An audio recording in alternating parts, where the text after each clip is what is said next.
Boom. All right. So I'll wait to see the chat, to see some people filter in. You can go ahead and share it now. You should be able to share it. If you want to share it in like Discord or anywhere, pull it up. We are live. There's a major delay because of OBS. Share in depth with Ben at Midwest Box Breaks. In depthard. Alright, tweet. And we are really early, so I'm sure a lot of people are still working. You and your timing, but we gotta make it work, man. We gotta get it in. So it's 6 o'clock here. I know, it's 5 here, and then it's like 3 o'clock or 2 o'clock in, West Coast time. So you got to remember all those time zones. Like, I always think about that when I do my auctions, and I'm like, if I start at like 5 or 6, I start earlier, and I'm like, man, people are still at work. Like, that's probably why nobody's here. It should probably help if I take my other Bluetooth headset out with the noise cancellation, so I don't have to yell. Alright, this is really weird. It shows we're live, but no one's in here yet. Let me post the link. And we are good. I mean, we're definitely. Did you tweet anything? I just did, yep. Alright, hang on, let me look. Let me grab this link again. Let me even do it on the tab. Here we go, BCC. So it's like a 2 or 3 minute delay. It's so weird. YouTube and their post. Alright, I just retweeted. Alright, let's see. So BCC's in here. Ben, you want to talk? Just say a couple words so we can test the volume. We got a couple people in here now. What's up, Joe? A couple words so we can test the volume. We've got a couple people in here now. How's the sound, guys? What's up, BCC? What's up, Joe Black? How is the sound, fellas? We want to test it before we go here. Before we go full board. Test. Meet Joe Black. Yeah. What about Joe Dirt? We had Joe Dirt in here too tonight. Well, also accept Joe Dirt.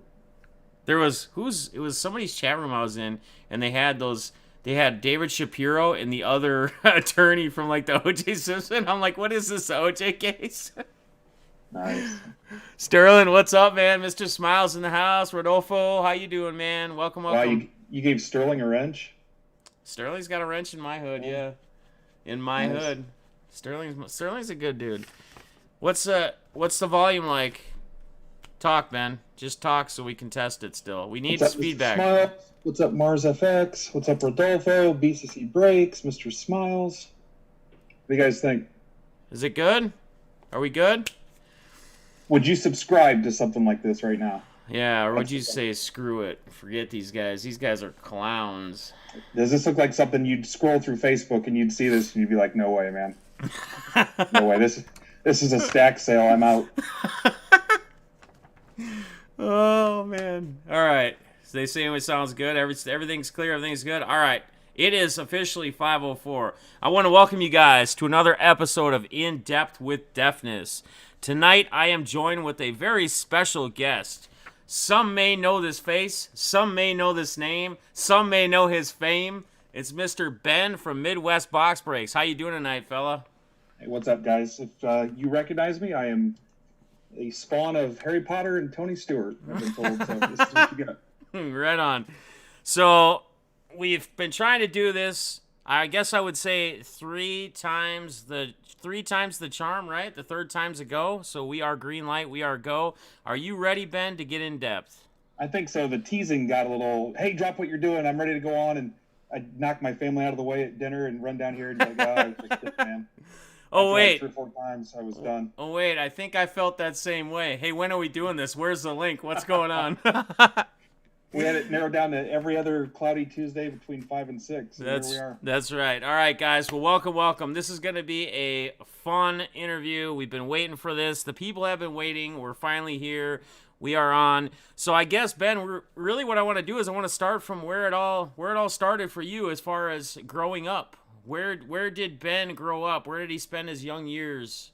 Let's see. I grew up in Monroeville, Indiana, small town outside of Fort Wayne. And as a kid, I'll say from, I don't know, second through fourth or fifth grade, I lived in Cheyenne, Wyoming for a couple years and came back and back for good. So those are pretty much the two main places I've lived. So when you were through those years, like elementary, middle school, if you can remember that far back, sports wise, did you play any sports? Yeah, I played baseball. I played Little League. Was not good. Um, Played a little bit of high school ball. I was passable at best. I think I made the team just because I hustled, and that's kind of been the theme forever. So, the scrappy little guy that barely makes it, but showed up to all the practices and worked hard and everything, and that's pretty much been the foundation for everything I've done forever. So, Okay. but yeah, I was not good, so I fully admit that. No, and that's good, but there is a word you used in there that I think we're going to touch on probably a lot throughout this interview. And the word that really stuck out when you were kind of telling us about this was the word hustle. Okay? And I think that's one thing, the grind, the hustle, the push, the pushing it to a new level. I think that's where I see maybe me and you in similarities as well as some other things. And we're going to get more into the hustle side of things and kind of pushing it, right? Pushing the barriers, taking things farther than we think maybe we can take them and seeing how far we can go with them. Sure. So sports is a little rough. When was Ben's first encounter with the hobby or sports cards in general? I Is thought there a for story sure. behind it? I thought for sure you were going to say a clown. Um, I think the first time I bought cards, man, I remember. I bet I was like 5 or 6, and we went to the store or whatever, and I remember opening Kiss cards. Okay. Um, the rock band Kiss. I think Yep. those were the first cards I actually opened, and knew nothing about Kiss, and for whatever reason, I think the parents threw me a pack to shut me up. But then it was in about third grade. Went down to the gas station, had some money. I think that was back when you could still buy the old man a carton of cigarettes with a note and a $10 bill. And you know, went home with a couple packs of 83 tops, and my sister and I opened them up, and I remember it like it was yesterday. I had a Barfield in one pack. I had a Tony Gwynn. Um, I think I had a Boggs, Okay. but I went to school and showed them to my friends, and they went nuts. And I think I sold the Barfield for $1 and sold the Gwynn for $2.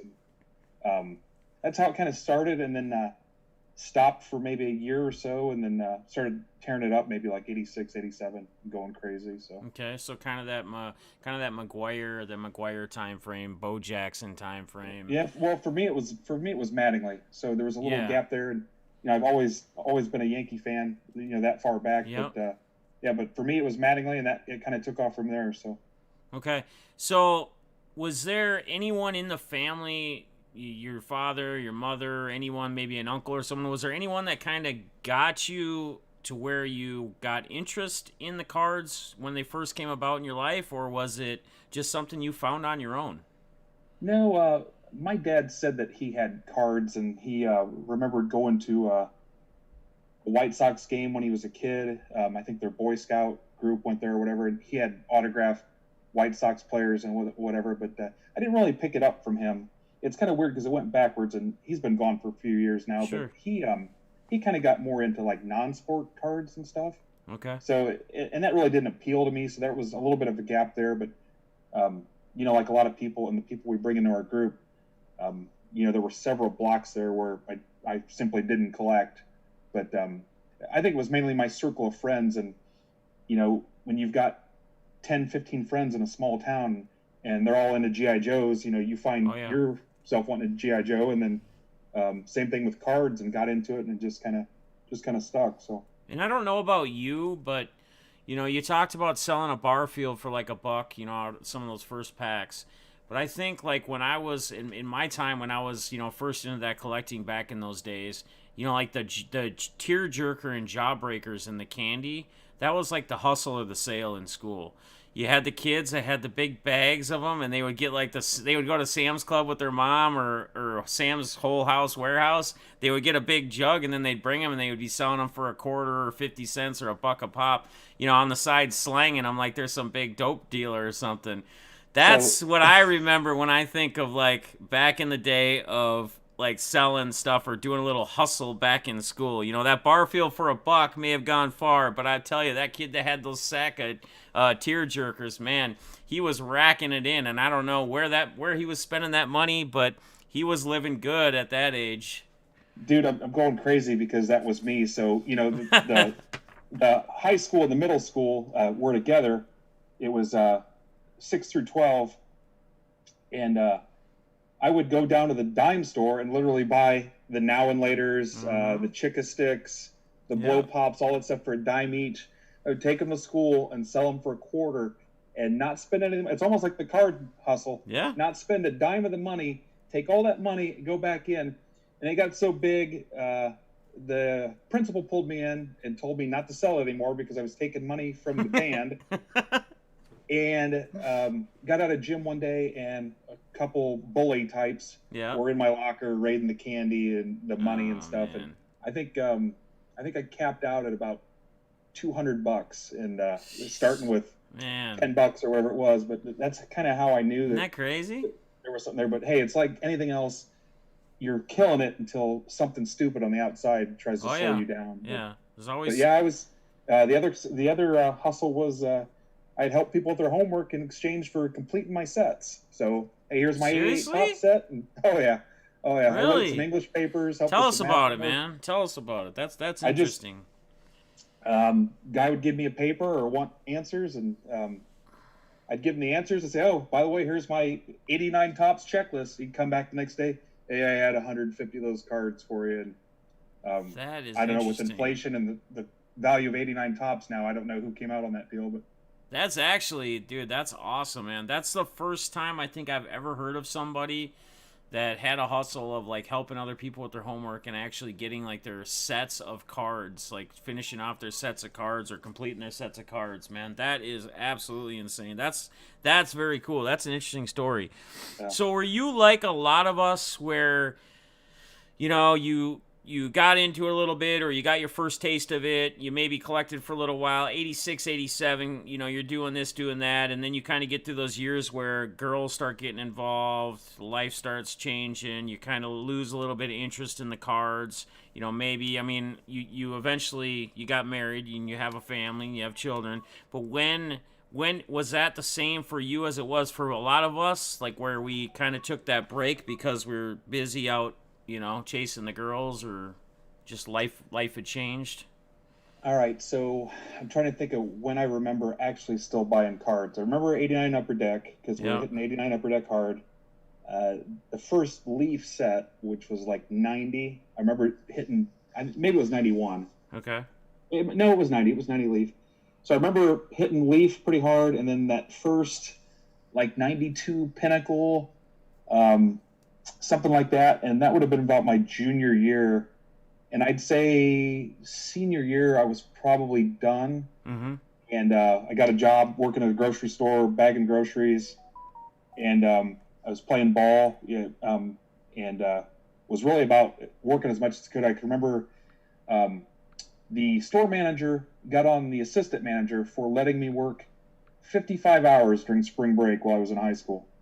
Wow. So at that point, come senior year, I knew I was only going to school a half day. I had plenty of credits, and I wanted to work and make money. Yeah. I was still on the fence about college, but I think that's about the time I got out. And then I got married about a year. I graduated in 93. I got married in 94. Okay.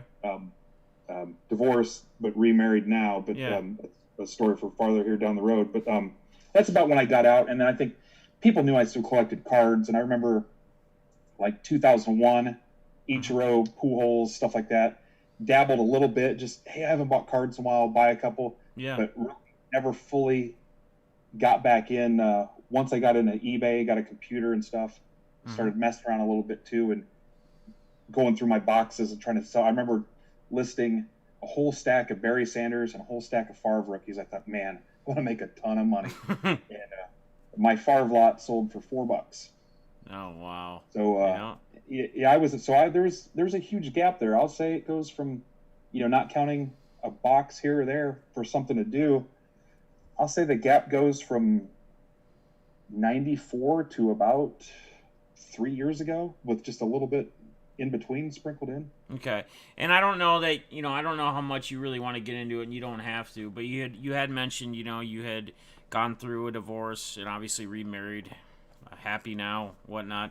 Was it when you went through all this? Like, I mean, was that something that was? I know you're gonna say now because you're in a better place, and that would you say it was a real tough thing, or was it something that you were happy to move on from, as far as? Well, let's see. So I was not quite. I think I was a month away from 20 when I got married. Okay. And honestly, people, oh, hey, you should wait, you should wait. Yeah. And when you're 19, 20, 21, 22, whatever, right, you think you know it all. Oh yeah. The truth is, you don't even know yourself. Mm-hmm. And you know what though? We had I adopted her oldest son, but we had 3 kids together, so 4 kids, and we were married 15 years. But Okay. and I don't mind telling this because I want people. There's a message here for people that are going through tough times. That's what I want. Yep. There was one day where I think she just kind of, we had a business. I did third-party merchandising for like Meijer and Walmart, and we were hired by like Kraft, General Mills, stuff like that. Mm-hmm. And I was killing it. I mean, we were living the high life, and got an email one day. It was, I think it was May 15th, 2012, that they were canceling like all regional contracts and stuff. And I had a full-time job. It's still at the same place I'm at now. Yeah. But that was the one thing that was kind of keeping us together. And it's weird how that stuff happens. But right. But after that, she just kind of bolted. So I had 4 kids. One of them was my stepson, and I was, left there with 4 kids, and wow, it was not in a good place. It was rough, but I'm happy to tell that story to people now, because I see people like that every day where they're like, yeah, it's rough, and mm-hmm. you just gotta keep your head on straight. I got super distracted, and when you're married that long and somebody's having fun, right, I think there's something in your mind that says, you know what, I'm gonna go have fun too. Right. And I'll tell you, bars, drinking with my single friends, guys 10, 15 years younger than me. Oh yeah. The strip clubs, casinos, and I've never done drugs. I've never even smoked a cigarette. I've never even lit a cigarette. Wow. Don't Awesome. drink a ton of alcohol, but I was out. Just there was pain there, and if you don't deal with it in the right way, who knows? I never did anything risky, never put the kids at risk or anything. But there's a lot there, and it was I call it my rock bottom. It was bad, but one night I met my future wife. We were out. It was the one night out of the year she was out, and it was her company Christmas party. And you know what? And everybody will have this trigger. If you don't have it now, it's just because you haven't found it. Yeah. Something made me say, you know what? I'm done with this BS. Mm-hmm. And I went home and made a plan and remodeled. My friend helped me. I mean, he directed me what to do, and I followed his orders. But gutted my entire house, remodeled every single inch of it, sold it, took that money, and got married and got a house with my wife now. And we've been together. We dated 5 years, and we've been married 2 years, almost 3. But she's awesome. She's fully on board with what I'm doing. She respects the grind. She does everything in this house. I do nothing. Mm-hmm. She stays off my ass. She knows what I'm trying to do. And the message for everybody is there: just stay on that path. Keep your job. Keep your job. Don't do dumb stuff. Don't waste your money. And if there was one thing I could do better, I think it would be there more for my kids, because they were hurting too. Yeah. And that slowed all of us down. But getting back into cards was a way to say, and creating this after losing that first business was the peak for me. That okay, hey, I'm back. What am I going to do? What am I going to do? And breaks just happen to be the vehicle I choose to use. Mm-hmm. But the hidden message or agenda in there that people don't see, that Easter egg, is that, guys, if you have somebody to lean on, count on the guys that are there, and fight and struggle. Don't give up. Don't let that pain consume you, and move on. And I'm telling you, the stuff I've done, I started this with nothing. You just need to be good to people, and be willing to work harder than anybody else. But to the guys out there that are divorced or having trouble, or just can't get things to click right for them, just hang in there. And to me, that's the message. And I've snuck that in to a few people here and there, and I've checked on people. And I think when you're in that spot, it's crazy how you can look at the people in your life and say, not here to help me, not here to help me. Here's somebody I can count on. Yep. And when you get through that, you need to make sure you go back and thank those people and take care of them, because I remember everybody in my head that I could tell did not give a crap what happened to me. Right. And that's the creation of our group and our break club and Discord and all that other stuff has very little to do about cards, and it's more about having people there for you, when you're having a crap day, a crap week, a crap month. And it's about the people. The people. Yeah. That's exactly it. And I want to just, before we continue to move on, man, this is gold right now, what you're talking on. And I just want to kind of touch on what, like, I talk about a lot about too, is, there's certain things within what you were saying there, like your new wife, how she happened to go out the one night out of the year she went out when you met her, right? Everything in life happens for a reason. I can't say it. I can't stress it. I can't preach it enough. You hear it again right here. The other thing I want to tell you personally, Ben, while we're on here, is, man, I respect the hell out of you for what you just told me and what you told us. The message as well, trying to, again, another sign of trying to help other people. And that's really what we're about here. But I'd say the same to you. I would say the same. Right, but I want to tell you something. What's really awesome about you is that you got to rock bottom, and you never went to drugs. Like you said, you never smoked. You had drink here and there, but you're not a heavy drinker. A lot of us, including myself, when we get to a certain point, we resorted elsewhere. And everybody's different, and everybody works differently.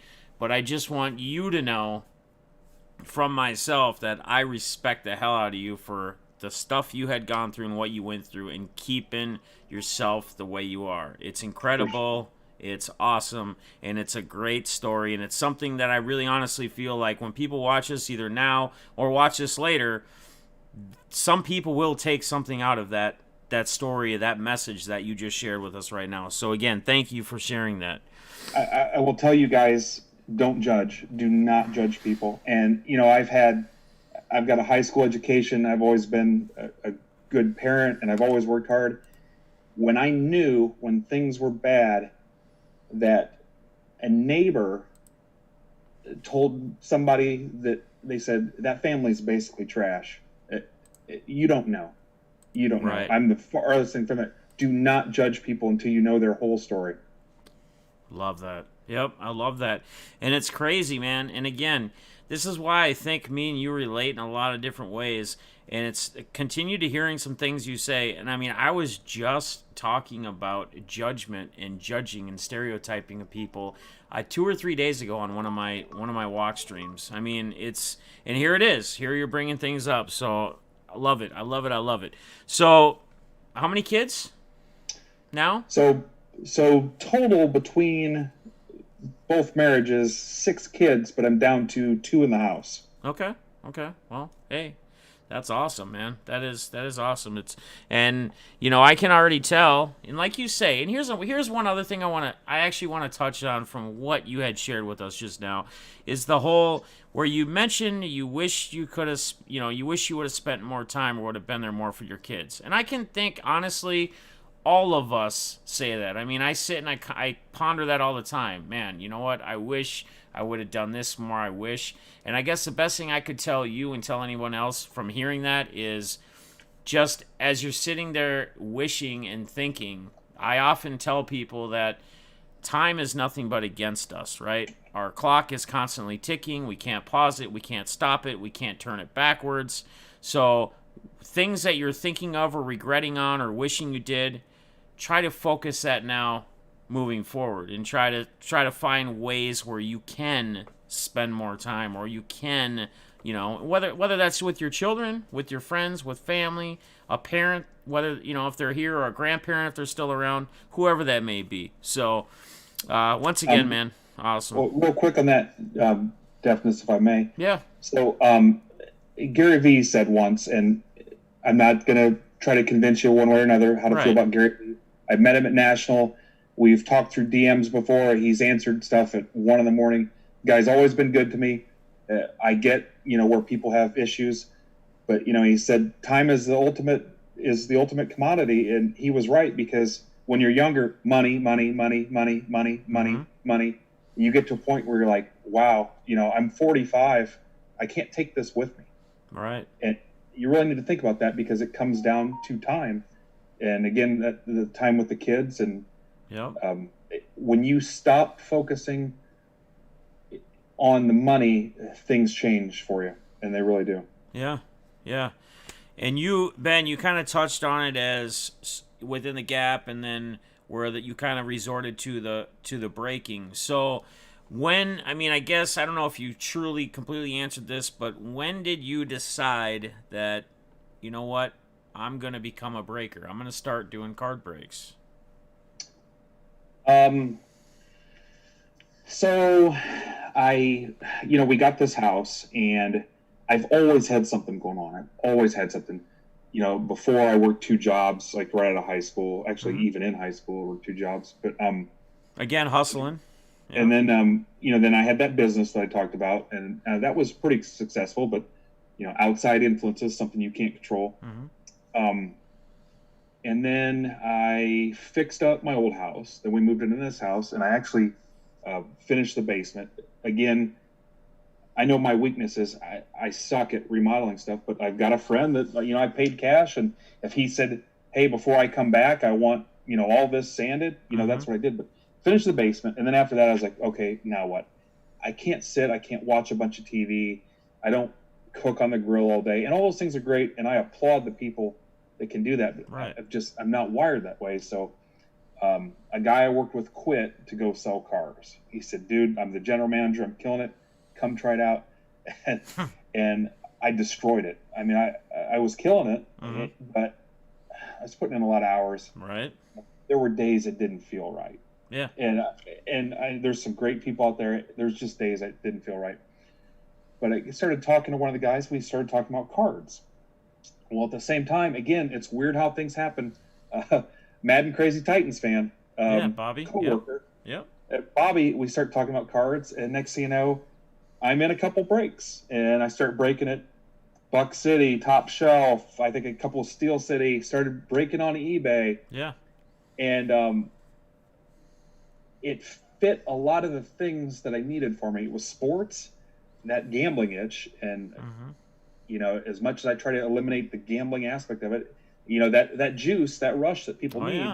Yeah. And I had it with day trading. I day traded for a little bit too. But so I started breaking a ton, and I started noticing, and all those guys I mentioned, great guys. Love the BCB guys. Chris from Top Shelf and I went to a Cubs game. We talked. He answered any question I had for him. I'll always be grateful for that. But the way I'm wired and my past and everything we just talked about, I'm like, yeah, something's missing. Yeah. And I didn't like that. All right, here's my mail day. Yeah. I was getting 15 mail days versus every card I was selling. And I'm like, you know what? I'd really like to have an ecosystem. And part of this I got from a couple Facebook groups I was in, and I don't even know if I'm still in them anymore. I'm not a Facebook fan. Right. But I wanted to complete that circle and create, again, this ecosystem where, you had ways you could sell, ways you could trade, ways you could razz, and then bring in those other values and those other things, the same camaraderie you have with a softball team or the guys you play darts with, yeah, or the guys on your bowling team or Rotary or whatever it is. And I wanted to bring some of that together and find like-minded people and share that vision. And I kicked it around and I was on the fence, and I could not get it out of my head that I wanted to do my own breaks. And I knew nothing. I had never been on Facebook Live. I don't even think I had a YouTube account.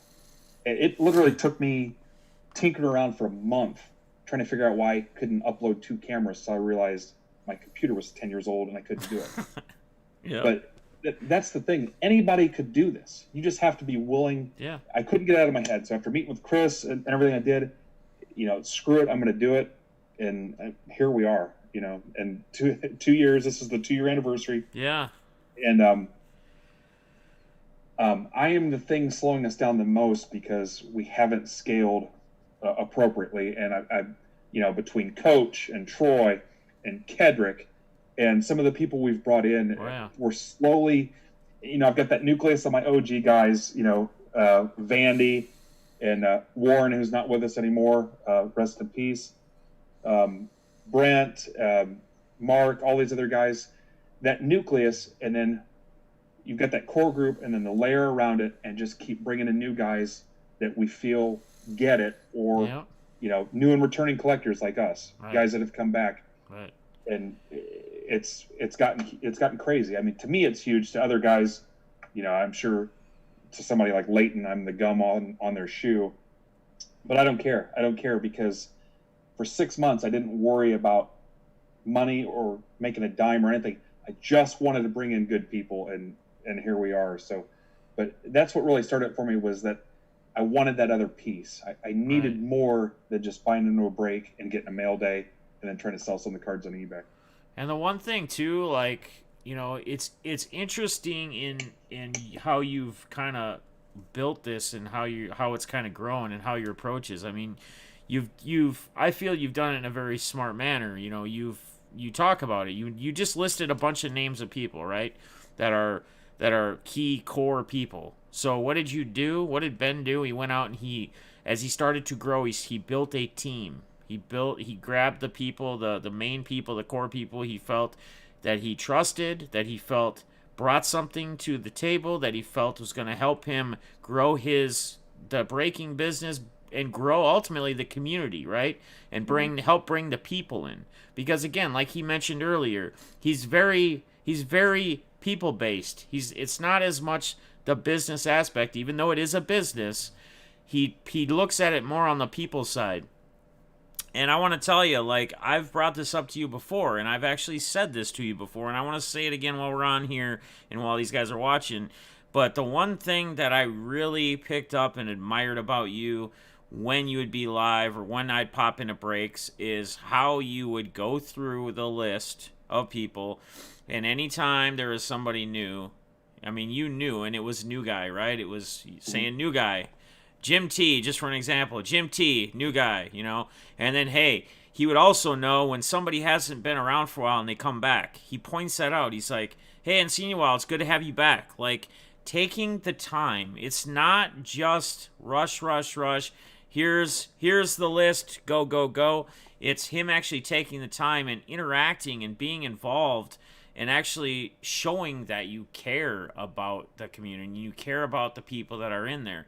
And I think if I were to be I am a betting man, but if I were to say there's one factor in my own personal opinion where I feel like your growth has really, because it really has blossomed, it's been fun to watch, but I would say it's how you adapt or how you are with the people and how you seem to care. You can go into some places and it's two things. It's if someone's spending money, they'll pay attention to you, or if you're simply in this or that. And there's a lot of, and there's times and I'm not going to lie, you go to his, just like anybody's stream, where he's in the middle of something, his chat or his screen isn't up where he can't even see the chat. But even when I pop in there and I say something and he's not on the right screen, he'll pop it back and he'll be like, sorry, man, the chat screen, I can't see the chat screen right now because I'm randoming or doing whatever. But he makes it apparent. He makes sure that you understand that you are important. And that right there, ladies and gentlemen, is huge. So let's talk a little bit about people. and let's talk about the vision of Midwest Box Breaks. And I know a lot of that stems from Lizgy, right? Kedrick, you, Lizgy, love it, share it, grow it, part of that, entwine with the people. What is the vision? The vision of Midwest Box Breaks, Ben. What would you say is your vision? Well, starting with me, I've teetered back and forth. Would I want to do this full time? And I think I could probably do it now, but I'm big on signs, and I thought I was close. Something happened. Thought I was close again. We get COVID. Right. I think we're close again. Worried about the situation of baseball, and not just a season this year. The contract next year, things like that. Right. So I don't know. What I want to do is I want to build it to where they don't need me. I want to make it to where they don't need me. So, I'm friends with Rip and Gypsy, Smash and Mindy, and Card Warehouse Joe. Card Warehouse Breaks. Yep. And so Joe was a guy, he was in Discord, he was in my breaks. I knew about Card Warehouse Breaks, and he never brought it up. He never pitched his breaks. He never asked me. I knew he was doing breaks.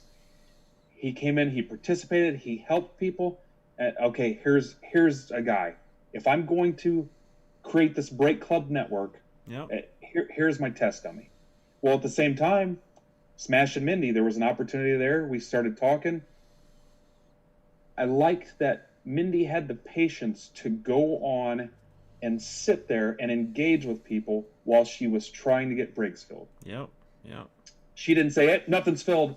And in my early days, I had nights like that too. Nothing's filled. Right. And for me, I'm about efficiency. It's part of the nature of my work and my career and the way I'm wired and how busy I am, that I don't want to waste people's time. For me to go onto a Facebook break and sit there and watch the guy just be slow and not, I'm respectful of people's time. Yes. The other side of that is, and Bobby, Mad Crazy Titans fan, told me this too, what about just sitting there and talking to people, putting up some cards? And I struggle with that. But here's somebody that has the patience, that fits that gap in this great, again, this network, this ecosystem, right, where she can sit there and talk to people about Star Wars, comics, the kids, for an hour before something fills. Right. And to me, that was, wow, we need this. Right. And I'm big on not letting people down. I don't want to see somebody get the itch at 10 o'clock at night. Oh, I got $15 in my Venmo.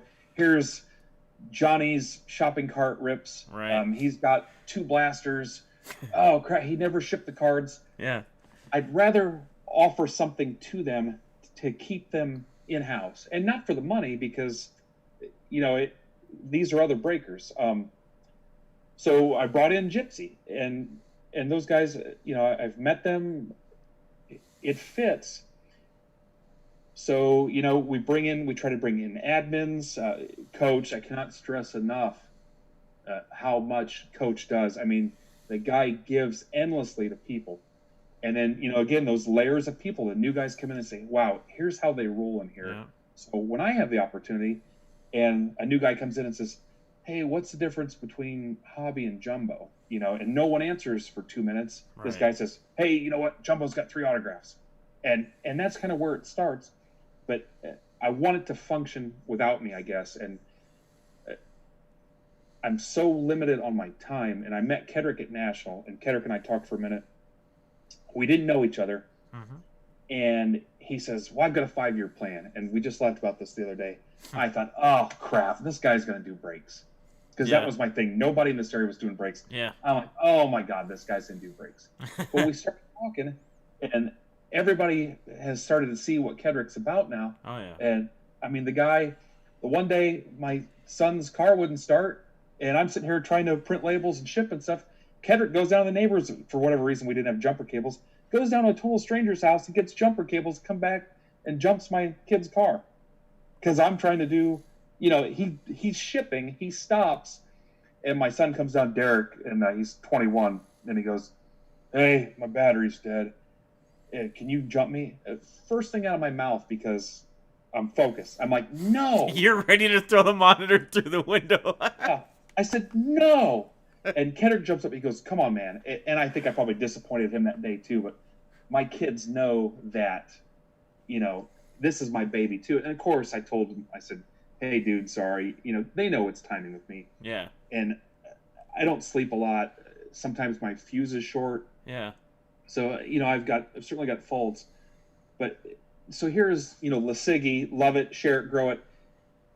I met a dude that was like me and fully about other people. And the guy's coming over to ship. He brings boxes of cards over. "Hey, there's a guy in the chat the other night that's a Panthers fan. I put together some Panthers rookies." He writes Lasigi on it. We throw it in the guy's mail bay. And I'm like, it just blew my mind. And so there's a piece. Yeah, absolutely. Coach, part of the team, Kendrick, Yeah. part of the team. And you bring those people in, and I see us just get more and more solid every day. And I don't want to be number one. I don't want to be gigantic corporate breaks. Right. I want people to come in, and I want to be a resource for new and returning collectors. And I want it to be a place where people can get whatever they need out of the hobby. But at the same time, I struggle with some people that aren't wired like that are more flippers. Yeah. Or the flipper mentality that they don't care about community. Right. They don't care about relationships. They don't care about building bridges. Guys tag me and stuff all the time. I'm like, who the hell is this? Right. And the first thing I do, I click the envelope and see, have we ever talked before? Yeah. Okay, I look up, hey, guy was in a break, a couple months ago. Okay, so cool. How can I help you? And it's not about spending the money. It's about, have we built a bridge? Did this guy take a time to build a bridge? I had a guy the other day. He goes, "Hey, I can't get my brakes to fill. You have any tips for me?" I'm like, "Hello, I'm Ben." And I actually, gave the guy a couple tips. I said, "I looked at your Twitter. It's nothing but advertisements. Would you watch a show that was 99% commercials?" Right. This is a guy I had never known before. Yeah. But I think that mentality, people out there are teaching people about flipping, but they're not teaching them about relationships and bridges. And, you can't, what happens if you sit here as a telemarketer and make cold calls? You get hung up on 99 times out of 100. Yes. But that's what you're doing on Twitter. "Hey, how much you think this is worth?" Hang on. I'm finally taking a shower after a day and a half and my cold dinner's here. Let me stop and check comps for you. Yeah. And I don't even know this guy. Right. And I'm happy to help, but my kryptonite is I hate letting people down. I hate letting people down.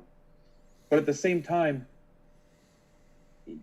you have to put in the work. I don't want to see lazy people. Did you check comps? No. Do you know how to check comps? Yeah. Did you set a price?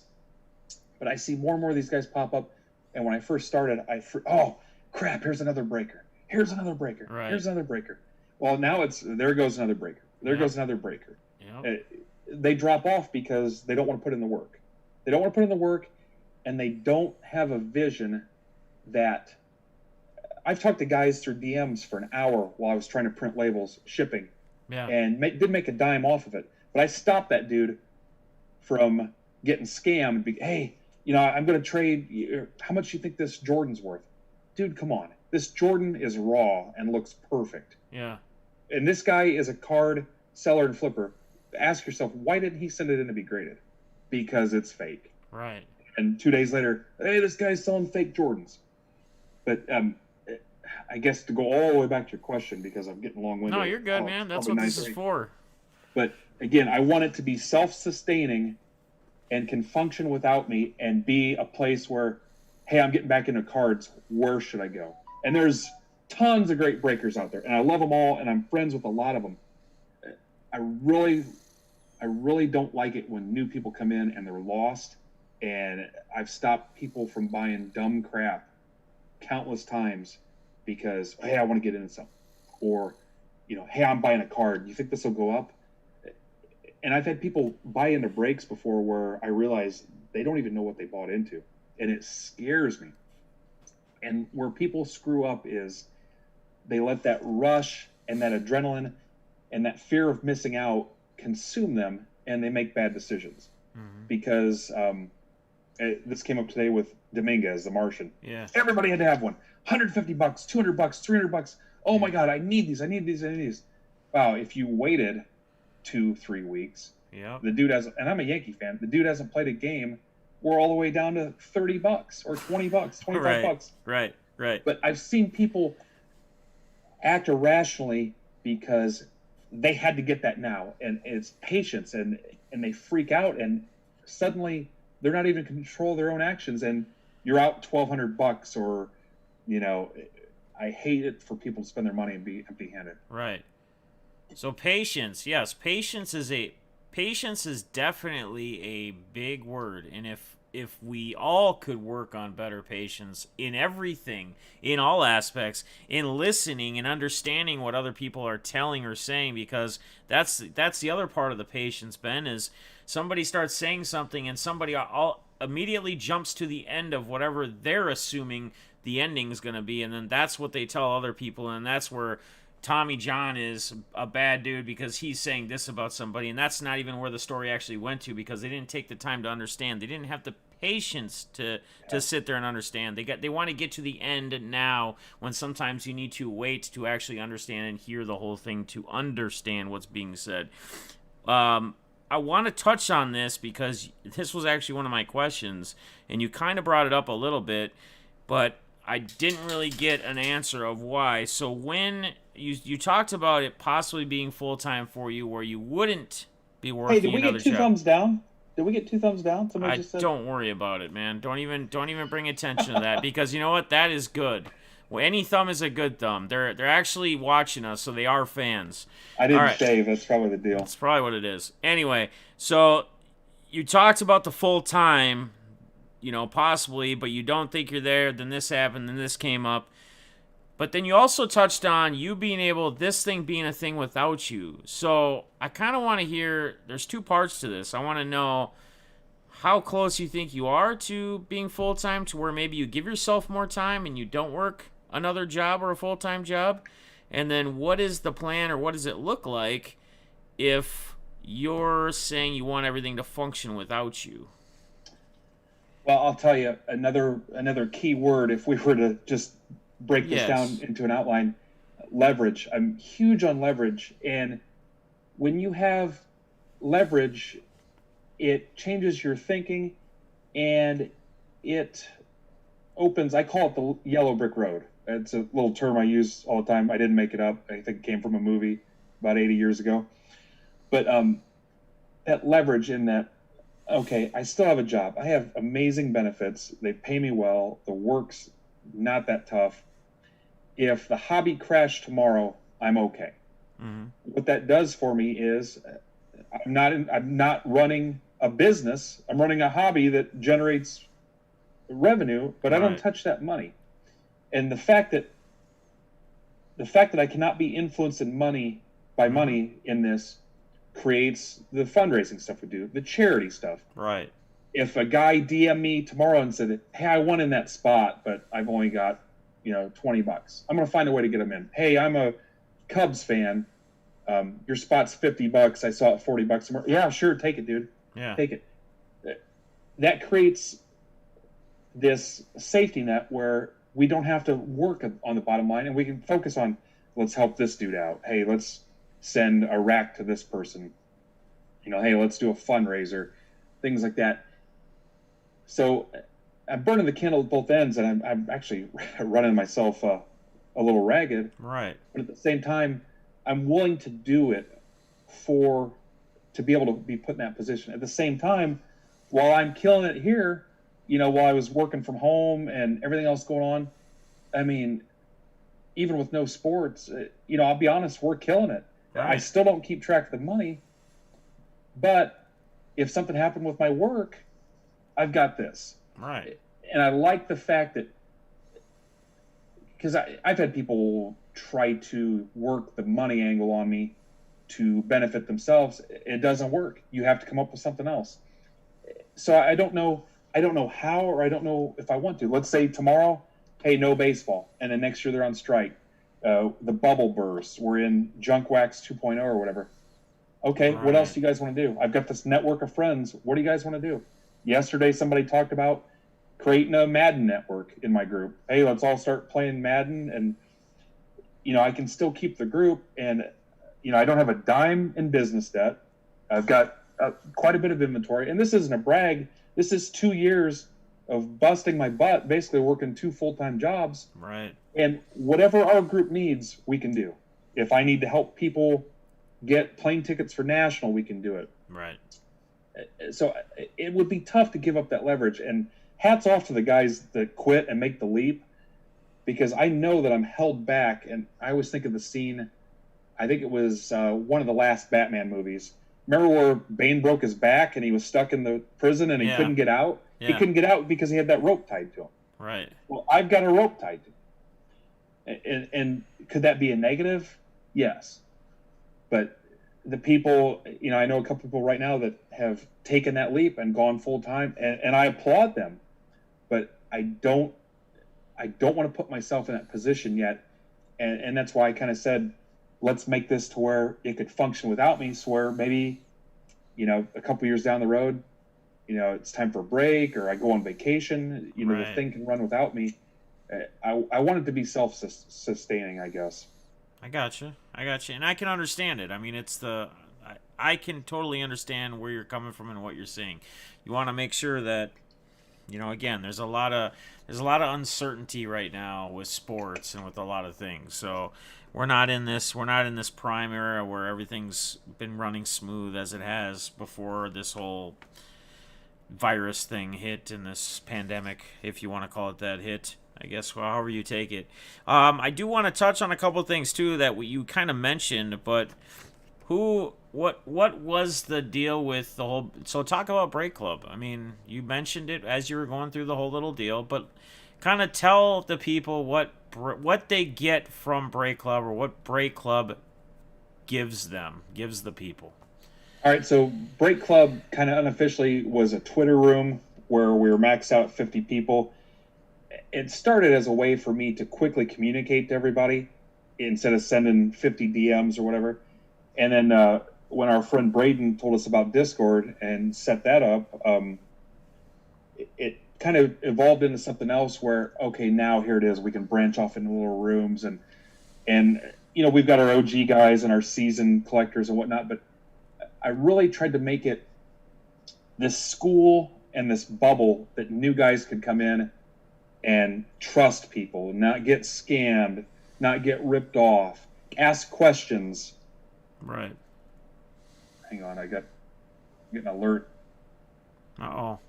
Hey, you still good? Somebody needs the Cubs. $40. Yep. No, I'm just kidding. Oh yeah, hey, you still got that Cubs spot? Yeah.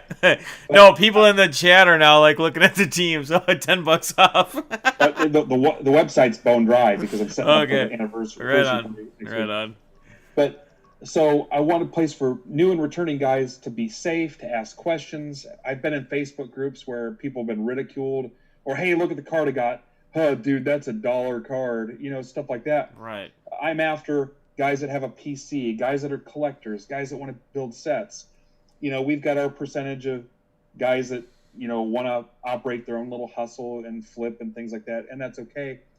But we're going to beat them over the head with the fact that this is a group where people can lean on each other and trust each other and have fun and relax and vent and talk shop. And we're at about 525 people in there. Phil Hughes is in Strong. there. Daniel Tillo from the Royals. Casey Kreider he's on the Giants now. He was the Broncos. But really one of the things, and we're not quite there yet, but we're getting there, is that I want to be able to go to whatever service or businesses and say, hey, I've got 500 people that want in on this. What kind of deal can you get us?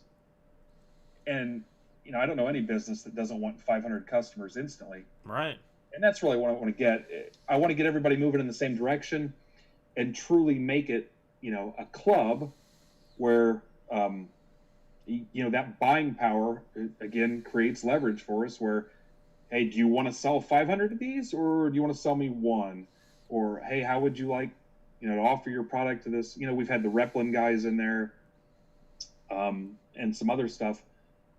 But I want it to be a resource. I want it to be a resource for collectors, basically. And I've turned people away. I've kicked people out. You'll see a couple of my haters on Twitter that, oh, hey, I heard if you don't spend money there, they kick you out. I kick you out if you're a dick, or if you do something slimy. And that's how you get kicked out. Right. Or if you sign up and you don't register, you don't engage, you don't do anything that. Yeah, I mean, you have to be active. There's no point in being in something if you're not active. And active meaning doesn't mean you have to be buying a bunch of stuff. Active means just you're communicating, you're touching base, you're maybe looking in trades, you're posting stuff about, hey, I'm looking for this. Anybody got any of this for my PC? Anything would be pretty much interacting as long as you're posting. And my guys will tell you, it is rarely about money. And I've told people not to buy spots. I pulled the bartender role a couple times and said, yeah, you may not want to get in this. Yeah. No, I get it, man. I 100% get it. Now, I want to go back, too, to the whole... Because who was the originator between the Break Club and whoever? Who was the one that kind of came up with the poker chip concept? So last June was my 1-year anniversary party, and I think it was MTV Mike bought me the poker chips. Hang on, I may have one. Well, I got one, too, if we don't have access to one. But, yeah. Where's the camera on this thing? Yeah, so he bought me the 1-year anniversary poker chip, and I'm into poker. I haven't played forever. That's been the one thing I've given up since starting this is not being able to go to casinos. And I've played in like World Series circuit events, not the main event, but $500 tournaments or whatever. But yeah, I like poker, so I did a chip when we got 1,000 YouTube subs, and I know Gypsy's got a chip. Card Warehouse Joe, my buddy Lando, has a Cubs, fly the rack chip. Yeah. And it's just we've got a Lasigi chip now, but it was weird because I don't think I'd even talked to the guys about poker at the time. I'd love to have a poker tournament at National. Oh, I'd be down. I'd be down. Cases of cards. Count me you know in. how awesome that would be? Count me in, man. Somebody will steal that idea. You watch, but rack it up. No, rack it up, Ben. Make it happen. Start planning it now, and then just build it up for Chicago next year. Just start putting it out there. Start planning it. Like post something or do it in the Discord, your Discord or something. Just start getting the plan going, man. Yeah. So and then this week, starting next week, our anniversary breaks. And I know 2-year anniversary isn't a big deal. No, that's huge, man. It's something to do. That's huge. Congrats. But we've got a bunch of guys donated. I think for probably close to $2,000 in break credit. Wow. And I've got a whole corner of the break lab down here that's donated memorabilia and cards and swag from their employers and probably stuff they stole out of their utility closet at work. And I think there's a kitchen sink in here and some starting lineups and whatnot. But we'll be celebrating that next week. So the site is bone dry right now.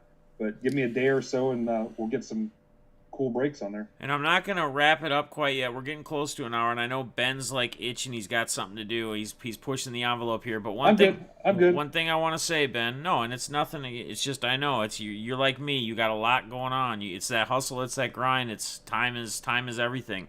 Timing. We talked about it a lot today in this stream, but we didn't touch on a lot. You brought up you did a little bit of day trading, right? You like poker. You like DFS or fantasy. I mean, Talk about the other hobbies outside of sports cards, outside of baseball, Yankees. Honestly, I've given up about everything. It little by little, all that other stuff. The wife and I will watch TV, a little bit. She's pretty set in her schedule as far as her work schedule when she goes to bed and things like that. But, there's been a few shows I've been into, but I love all sports.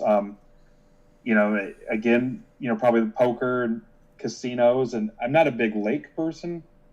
There isn't a whole lot I have left to do because. So you're done with DFS, or is DFS? Are you gonna? I haven't played since there's been no sports, but well, right. You know me, I suck at DFS, and I'm like, hey, Defness, you got a lineup for me? That's the wrong way to do it, but just that satisfies that itch for me. I know. I want to get into something, but at the same time, if you go in there and whip up a lineup and you're like, wow, crap, this dude is Yeah. getting, you know, he's splitting carries with somebody. I just threw away money. But Yeah, it's a I played it waste. pretty solid for a while. I played online poker a lot for a while, and I did okay. Again, I tried the day trading thing a little bit, but it's pretty much this is my thing. This is my hobby, and Right. and I don't get a lot of other time outside of that. I don't know if I want it back because, this doesn't. And my wife says, "You realize how many hours you were down in? It's the basement. It's a finished basement. The dungeon." She says, probably. You realize how many hours you were down there this weekend? I'm like, I don't, because it doesn't feel like work, and that's the key. If you're passionate about it, it doesn't feel like work. I bitch about all the shipping time and all the other stuff I do, and burning vacation days to list breaks and whatnot. But I mean, I love what I do. I love our group. I love our guys, and I mean, they truly are like family to me. Yeah.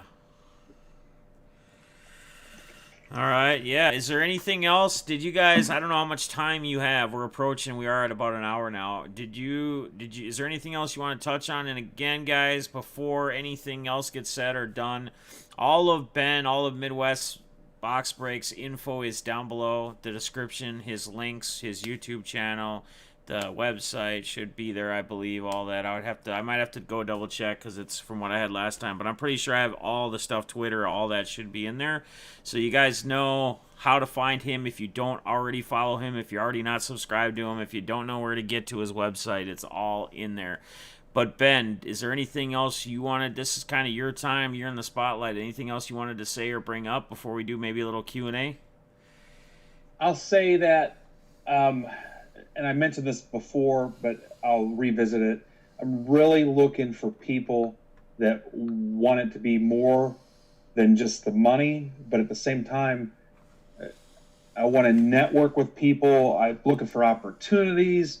If you feel like you could add value to our group, I'm not going to sit here and say, hey, try our breaks out. If you like the breaks, try them. I'm really trying to find people that fit what we're looking for. And I get hit up by new guys in the hobby all the time, and I see them. I get tagged and all this stuff. If you feel like that's your vision too, hit me up, and we'll see where it goes, and let's make it bigger and better. And I'll help you. You help me. I'd love to offer discounts to 530 awesome people. I really want to keep building on that. So, I mean, if you agree with anything I've said and we haven't talked or whatever, what I don't want is somebody that's just talking the talk. And, right. I want people that are really passionate about what they're doing and willing to bust their ass. So, you can tell, you can watch my stuff and my content for a week. You'll tell that, there's a lot of opportunities, that I stink at. If you have something that has value, or you just want to join our group or hang out, or I don't want to bring in 500 new Discord people. It takes time. We want to make sure it's a good fit for everybody. So right. But yeah, I mean, talk to me anytime. My DMs are always glowing up. Please be patient with me. I had somebody mad at me because it took me 6 days to get them pictures of a trout card that they wanted to buy, and I felt bad about it, but at the same time, got to pick my battles. So that's pretty much it. So if anybody's got any questions, I posted 7:15 for my start. These guys will live. I've got a late morning tomorrow, so we can run a little long, Jeff. I don't care. Okay. Does anybody have any questions? You want to do any Q&A quick before we get off here? Since we got Ben here, does anybody have any questions at all for Ben? Remember, we're probably a little behind, obviously, from what we see because of OBS. Just the delay. One from Sterling there. Well, he says, Ben, you've helped build a very exclusive card community. What would you tell okay, here you go. Yeah, what would you tell a new or even veteran collector how to be more involved for good in the hobby community? Well, I'll say that every collector, it doesn't matter who you are, has something that somebody else could use that they may not even remember they had. So you could go through, open up your box right now and be like, wow, I cannot believe I still have this 90 Upper Deck Juan Gonzalez. I promise you could find somebody through the sales thread, the new Lasigi thread we created, I guarantee there's somebody that would be tickled to death to have that Juan Gonzalez. But I guess just participate and try to help anybody, answer questions, retweet for people. And the thing that frustrates me is follow the good people in the hobby. Mm-hmm. So many people, I blocked somebody last year that you could tell Twitter was just an ATM to them. Yeah. And I got so sick of seeing it. But you look and they have 1,500 followers. Why are you supporting somebody that just comes here to take money out? Right. Follow the people, Jimmy Guns, Stroker J, K-Dub, PJ, you. Support people like that. Retweet their stuff. Follow their stuff. Jump into their fundraisers and stuff. And if you look at somebody's account and you see that it's just about them, focus your attention elsewhere. But there's 100 ways, and I use Twitter as an example because my Facebook sucks, my Instagram sucks. I mean, it is what it is. Right. However it's built, the engagement's just not there. But anybody can do that. Anybody can create, a Lasigi thread or, hey, a giveaway, and we'll have him on later next week. But, you meet a kid that ships out 60 orders to people. Right. 60 strangers. Right. Find those people, support those people, and be done with, hey, I went and got 10 Bowman blasters at Target. I'm selling them for $65 a piece. Right. Don't retweet that guy's crap for a $3 spot. Right. Give back feed the people that are giving back to the community. Yeah. And it'll make us all stronger, I guess. Okay. Boomer, love both your guys' work in the community. What's your favorite card you've ever pulled and a favorite one you own personally? Okay, so favorite one I own is I pulled, I think it was out of 16 Pantheon. It was Yankees Murderers Row. It was Ruth Gehrig and Bob Musial. It was a relic. It was numbered 3 of 3 on, I think it was the night that Ruth's granddaughter died. Is it his granddaughter? Yeah, I'm pretty sure the night Ruth's granddaughter died. And Jared Slim won that. And the guys went behind my back and bought the card from Jared and gave it to me. And I'll be honest, I just about cried that night. And I'll never get rid of that card. That's my personal favorite. I'm a huge Mattingly guy. Jeter. I've got a bunch of other cool stuff, and my phone died, Jeff, so it's going to be on you for the questions. Sure. And then the biggest one we pulled, that Brady Mahomes, a couple, I think it was in May, last month. Yeah, that was sick. It was nuts. I remember it, yep. And the dollar amount was huge that it went for, but the fact that the two guys, we stopped and we said, we're not going to random this off, we're going to split it. These guys are going to split it. Both guys are going to walk away with a nice payday. Even though one of them was a lifetime Chiefs fan, we said, listen, we can't have one guy walk away with nothing. And we did not random it, and we split it. I respect that. That'll be my favorite card for that reason. I respect that decision. That's actually very, very, very cool. One thing, too, I want to say, what was I going to talk? What was I going to bring up before I was going to have you do anything else as far as questions? I had something on my mind and I lost it. All right, anyway, if you could change anything in the card community, what would it be? In the hobby or the card community? Well, it says card community. I think we'll just go with card community. So maybe, like, if you could change anything, I think he's more or less asking, I guess it could be your like the Midwest community, or it could be the card community in general. Like, either way, I guess. Maybe just answer it either way. However, whatever you feel's best. It's tough to totally squash negativity. Some of the negativity bugs me. Oh, yeah. But, again, I think it probably goes back to trying to support the right people. I think we're too, people get this instant credibility based on number of followers, and that's not how you do it. I think that's my biggest thing, that we don't support the people that are, I've seen people give and give and give and give and give, and the one time they want something, I'm sure they're sitting there going, where's all my retweets? Where's my, my posts, things like that. I'd say that we don't feed the ones that are given back is probably the biggest thing. Ben, that's huge. And that's a good thing to bring up. If you go on like Twitter and you see like somebody who's famous, right, or who's got clout, they could post hello, and it would get 3K, 10K retweets. Just hello. Like there's no rhyme or reason. There's no nothing or hey, what's today? Question mark. I mean, literally, you look at it, you actually go through and you see it, and people just do it, and then they get their responses, and some are just trying to be funny, but I think a lot of it too is kind of chasing that tail, if you will. Yeah. Anyway, let's see, where else are we at? So, Waxman, Wax On asks, Ben, why is the sky blue? Because if it was green, you wouldn't know where to stop mowing. All right, Ben, who do you PC? We know it's Yankees, but is there anyone particular?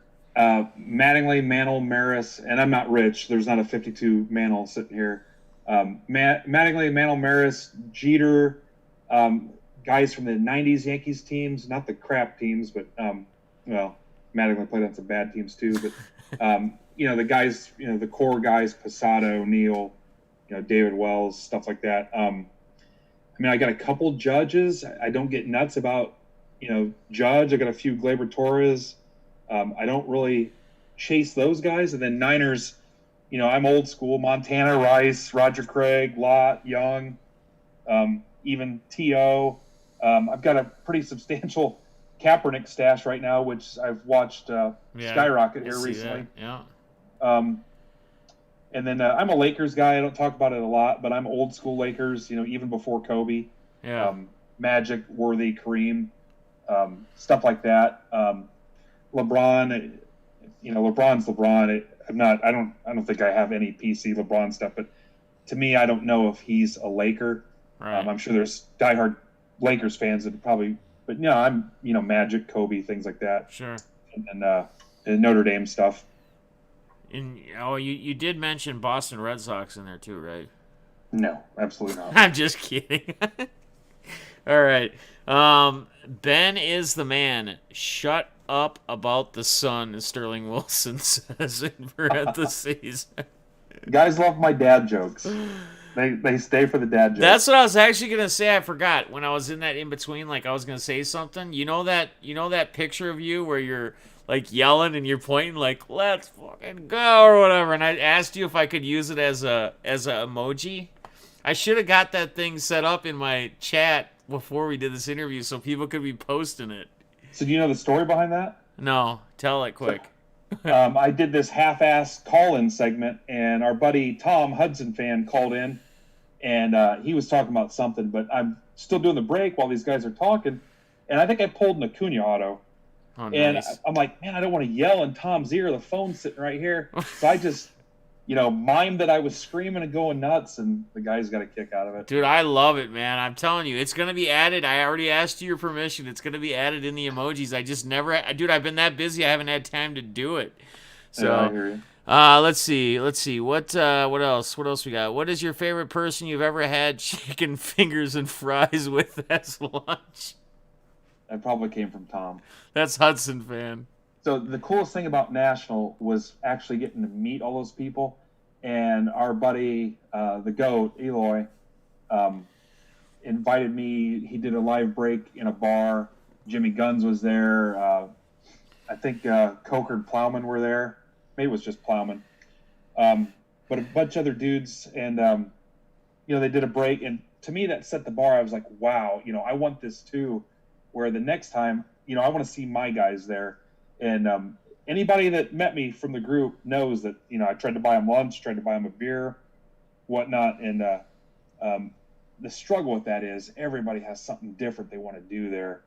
And it's tough. But, this deal this year with this year's National is a bummer because really had some cool stuff planned. And I don't know if we're going to do December in New Jersey. I'm not feeling it. So. I'm not feeling it either. I'll wait till Chicago the following year. Yeah, I'll double down on Chicago. Just to be safe.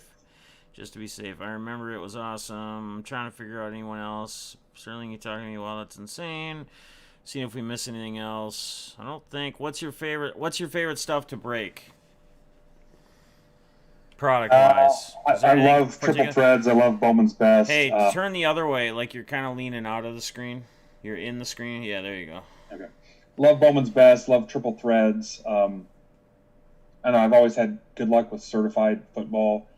I hate breaking stuff that's base heavy and boring. Right. I know people love heritage and tops, and if I'm bored, you're probably bored, and I hate that feeling that Yeah. base heavy stuff. I know it's important to people, and I don't pan through 10 pieces or 10 paper or 10 base at a time. I show you every freaking card. I may do it fast, Yeah. but I show them. But yeah, things like heritage just make me want to smack my head on the desk. All right. Any other questions, guys? I know Chase. That's more of a. I mean, this is Ben's time, so it's not. I'll answer that in one of my streams or whatever. The question my phone's directed dead towards and I me. can't see the chat, but Chase is probably telling us about a Joe Adell or a Cortland Sutton he got. Well, he said no. He's saying Mickey B is good. He's just asking me a question, like a person, like a question to me. But this is Ben time.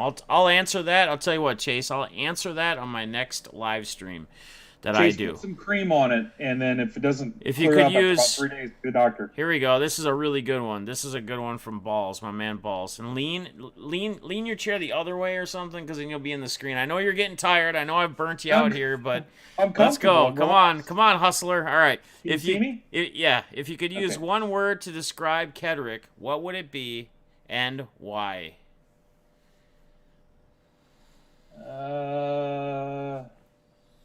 One word. And Generous. Why? Generous. The guy drove from out of town here, hour and a half round trip today. He was here maybe an hour and a half. He sorted 2 brakes for me, sleeved them, loaded them. He brought me a bed frame for our guest bedroom down here because the other one broke. He took wood up with him. He's going to cut the slats for me.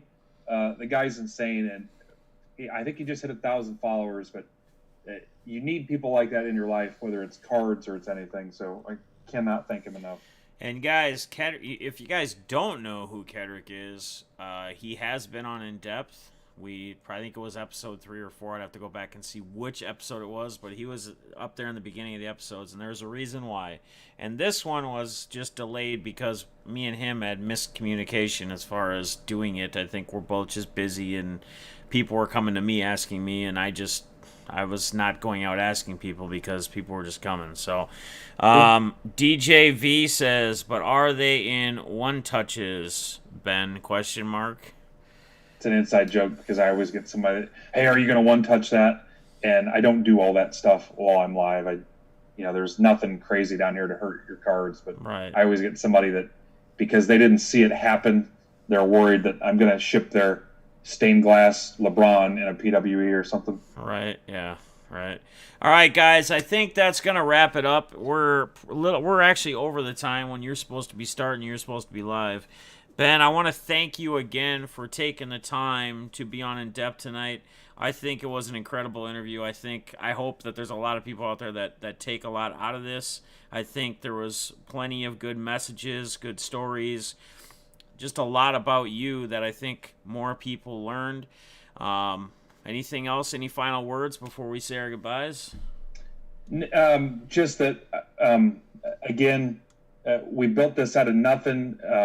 I appreciate the 2 years of Twitter being amazing to me. The guys in our break club, the guys that have given me a chance, new guys that have come in and bought into breaks, the guys that are patient with me, the people that participate in the sales threads, the guys that do things for others. I cannot thank you enough, and the people that give me the feedback on, how they've learned and grown, and the people that keep kids involved and all the positivity out there. I cannot thank you enough. Again, I'm just, I'm like anybody else.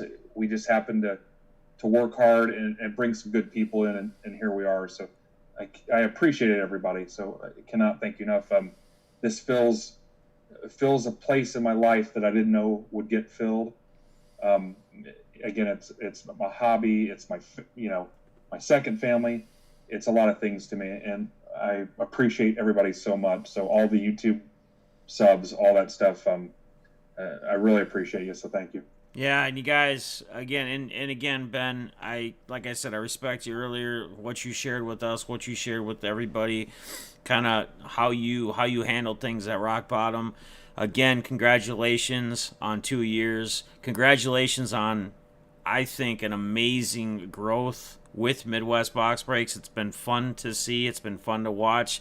It's not a surprise by any mean to me, though, because of your approach and the people you bring around you and the team that you've built. You know, your foundation and everything else.